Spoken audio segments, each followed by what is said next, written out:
अस्सलामुअलैकुम नाजरीन, आप देख रहे हैं यूट्यूब चैनल साइकोलॉजिकल सॉल्यूशन, जिसमें हम अपने नाजरीन को जहनी व नफ्सियाती अमराज के बारे में आगाही फराम करते हैं। और माहिरीन के मुताबिक तकरीबन 99% जिस्मानी अमराज जो हैं वो जहनी खलल की वजह से पैदा होती हैं, और जहनी सेहत का बराह रास्त असर हमारी जिस्मानी सेहत पर होता है। आज हम इस वीडियो में जानेंगे कि क्यों मर्दों की निस्बत ख़वातीन ज़्यादातर जहनी अमराज का शिकार होती हैं।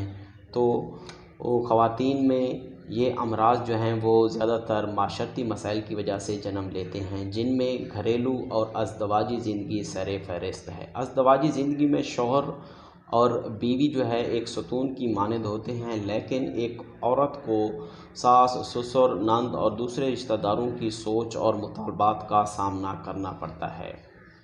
एक बीवी के लिए शौहर सबसे अहम होता है, जो उसे इन मसाइल की तरफ धकेल भी सकता है और इनसे निकाल भी सकता है। बिलाशुबा औरत एक सनफ़े नाजुक है और घर तक महदूद रहने के सबब कम इल्मी और कम तजर्बाकारी का शिकार है।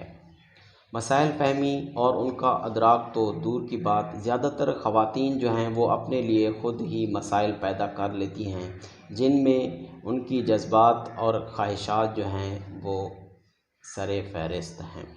ज़्यादातर ख़वातीन जो हैं वो अपने मर्दों के प्यार को नहीं समझती, वो अपने ही तरीके से चाहा जाना चाहती हैं, बस वो उसी को ही प्यार समझती हैं। अक्सर कोई धोखाबाज उन्हें वैसा ही प्यार दिखाकर उनकी ज़िंदगी को बर्बाद कर देता है, और एक औरत के लिए वो सबसे बड़ी वजह होता है नफ्सियाती मर्ज़ में मुब्तला होने की। और अक्सर औक़ात जो हैं ज़्यादातर ख़वातीन किसी और के धोखे में नहीं आती, बल्कि अपनी ख्वाहिशात, जज्बात, उम्मीदें जो हैं उन्हें धोखे में डाले रखती हैं। ताहम माशरती मसाइल, जिनमें घरेलू और अज़दवाजी ज़िंदगी सर फ़हरिस्त है, और शौहर के रिश्तेदारों के साथ सोच का मुताबिकत ना खाना, कम अक्ली, कम इल्मी, ना तजर्बाकारी की वजह से ज़्यादातर ख़वातीन जो हैं वो ज़हनी अमराज का शिकार होती हैं। और माहिरीन के मुताबिक वो ख़वातीन जो अपने जज्बात और एहसासात का इज़हार सही अंदाज में मुकम्मल तौर पर नहीं करती, वो ज़्यादातर ज़हनी अमराज का शिकार होती हैं। अल्लाह हाफ़िज़।